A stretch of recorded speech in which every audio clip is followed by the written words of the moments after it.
to the Daily Bite. I'm your host, Pastor Steve Andrews.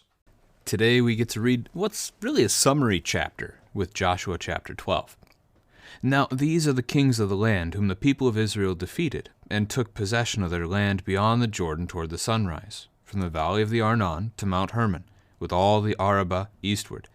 Sihon, king of the Amorites, who lived at Heshbon, and ruled from Aroer, which is on the edge of the valley of the Arnon, and from the middle of the valley as far as the river Jabbok, the boundary of the Ammonites, that is, half of Gilead, and the Arabah to the sea of Kinneroth, eastward, and in the direction of Beth Jeshimoth, to the sea of the Arabah, the salt sea, southward to the foot of the slopes of Pisgah, and Og, king of Bashan, one of the remnant of the Rephaim, who lived at Ashtaroth and at Edrei, and ruled over Mount Hermon and Salakah, and all Bashan to the boundary of the Geshurites and the Maccathites, and over half of Gilead to the boundary of Sihon king of Heshbon. Moses, the servant of Yahweh, and the people of Israel defeated them, and Moses, the servant of Yahweh, gave their land for a possession to the Reubenites, and the Gadites, and the half-tribe of Manasseh. And these are the kings of the land whom Joshua and the people of Israel defeated on the west side of the Jordan, from Baal-Gad in the valley of Lebanon to Mount Halak, that rises toward Seir. And Joshua gave their land to the tribes of Israel as a possession according to their allotments, in the hill country, in the lowland, in the Arabah, in the slopes, in the wilderness, and in the Negev, the land of the Hittites, the Amorites, the Canaanites, the Perizzites, the Hivites, and the Jebusites. The king of Jericho, 1. The king of Ai, which is beside Bethel, 1. The king of Jerusalem, 1. The king of Hebron, 1. The king of Jarmuth, 1. The king of Lachish, 1. The king of Eglon, 1. The king of Gezer, 1. The king of Debir, 1. The king of Gader, 1. The king of Hormah, 1. The king of Arad, 1. The king of Libnah, 1. The king of Adullam, 1. The king of Makkedah, 1. The king of Bethel, 1. The king of Tappuah, 1. The king of Hepher, 1. The king of Aphek, 1. The king of Lasharon, 1. The king of Medan, 1. The king of Hazor, 1. The king of Shimron Meron, 1. The king of Akshaph, 1. The king of Tanakh, 1. The king of Megiddo, 1. The king of Kadesh, 1. The king of Jokneam in Carmel, 1. The king of Dor and Nephath Dor, 1. The king of Goyim in Galilee, 1. The king of Tirzah, 1. In all, 31 kings. This is the word of the Lord. A couple of things that you want to do to study this chapter with your children would be find a map. I think a map from the Lutheran Study Bible of this would probably be right when you open the front cover. There's those 4 colored maps. The first one gives you the Old Testament, what the Old Testament land of Israel looked like. That's a helpful map just to recognize that that's the area that we're talking about. But if you can find a map online that mentions some of these various locations, that could be helpful too. Otherwise, just being able to recognize as I describe it hopefully will help a little bit more. This is real, right? That's one of the things we want to stress with our children. This is a book of history. This actually happened. These were real people. God truly did judge them, and he truly did keep his promise to his own people.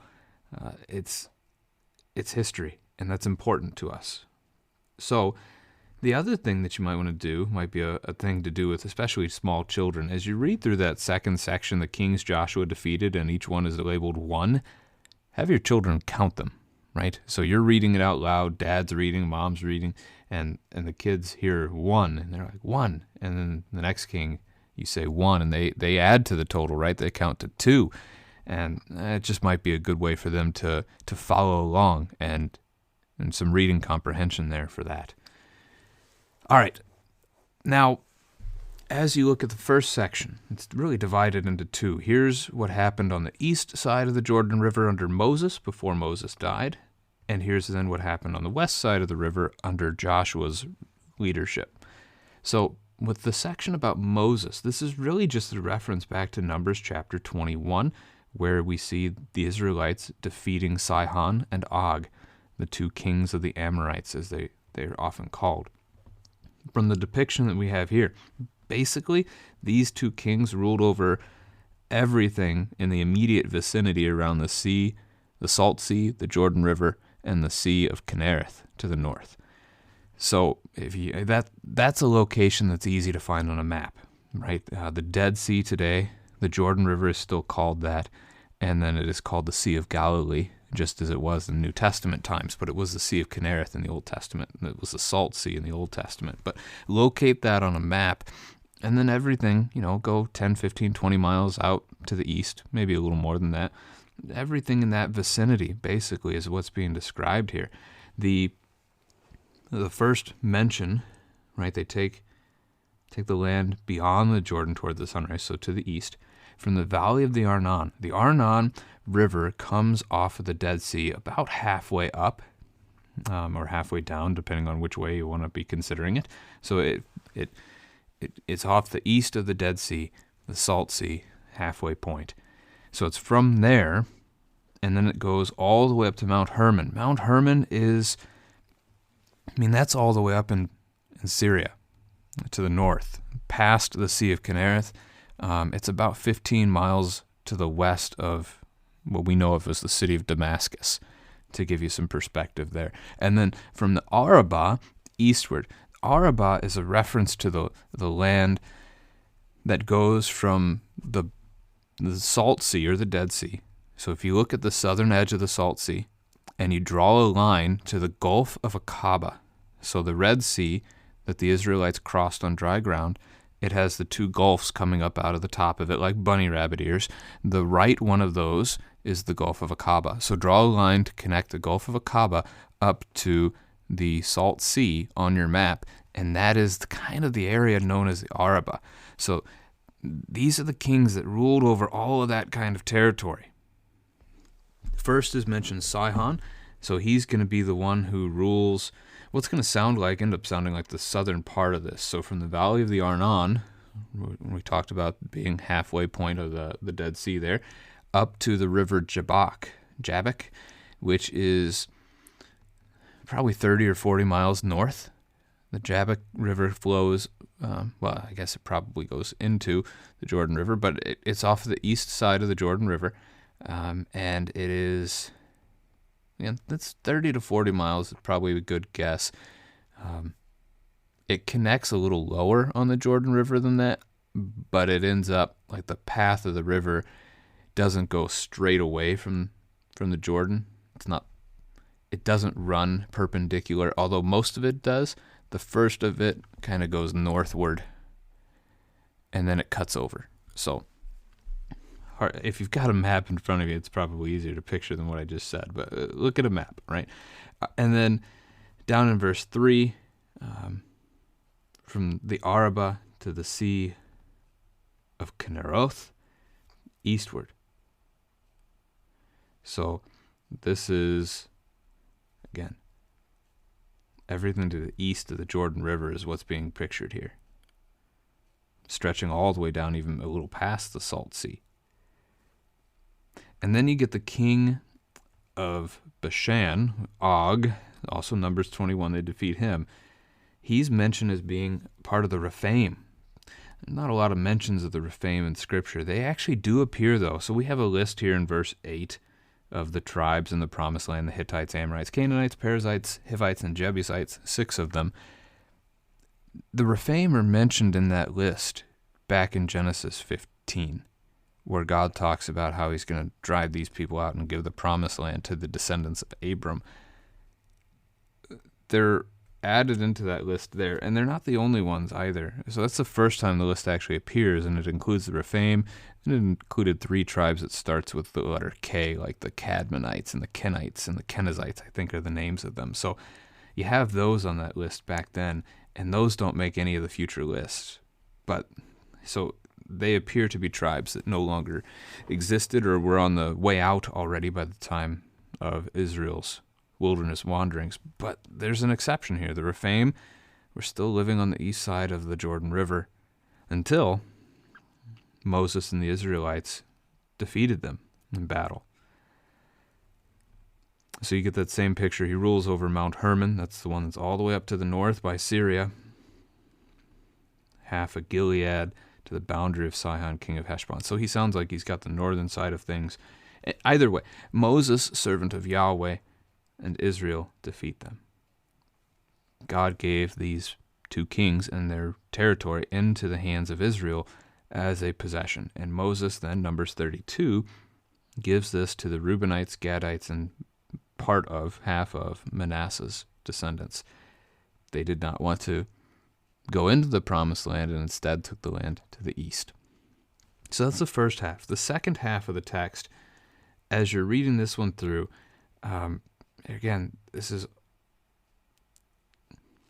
going to be all of the stuff on the western side of the Jordan River. So you've got that mentioned in verse 7. Baal Gad, the valley of Lebanon, that's near Mount Hermon, up again by Syria. This is the northernmost location of the conquest on the western side. It's going to be roughly where the city of Dan will be set up. And then Mount Halak is going to be the southern point of their conquest. That's going to be out to the southwest of the Salt Sea, somewhere in that range, that area. Seir is mentioned. Seir is also known as Edom, so the people of Esau, Jacob's brother. That's to the south of the Salt Sea. So you go south of the Salt Sea and a little westward, and you would find where Mount Halak would be. Joshua gave all of that land to the tribes of Israel, so that western land as a possession. Hill country, lowland, Arabah, slopes, wilderness, Negev. So you've got lots of different types of land, right? The hill country, so rolling hills you might think of. The lowland, so some of the valleys. The Arabah, that stretch again between the Salt Sea and the Gulf of Aqaba. Then you've got slopes, you've got wilderness.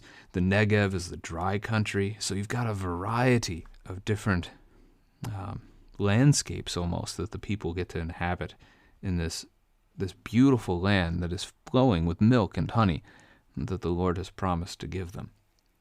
And he does, right? That's still one of the points. One of the other points here, as we've been focusing on the judgment of God, God's judgment still exists today.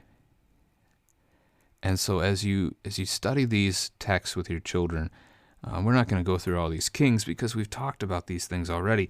A different point to bring up with the children tonight or today or whenever you do your study together, who are the people around us today that are in danger of facing God's judgment? For little children, who are the people around us that don't know about Jesus? And then pray together for those people in your lives, in your community, in your family, that need to hear the gospel. And pray that the Lord would give you opportunities to share the gospel with those people. Because if the Lord comes back before, all right, if Christ returns and they have not heard the gospel, if Christ returns and they still remain in unbelief, then their end will be like the end of these kings. But if they hear the good news and the Spirit works faith in their hearts, either through the proclamation of good news or if they're, perhaps a little one through baptism, in these cases, they get to receive the promise, just as Israel received the promised land. So there's a promised land waiting for us, a paradise. And all those who trust in Christ get to share that, right? That's our allotment as a possession by our generations forevermore. So there's a good, strong parallel between this promised land and paradise. And it is Christ who brings us there. And that we rejoice. So pray.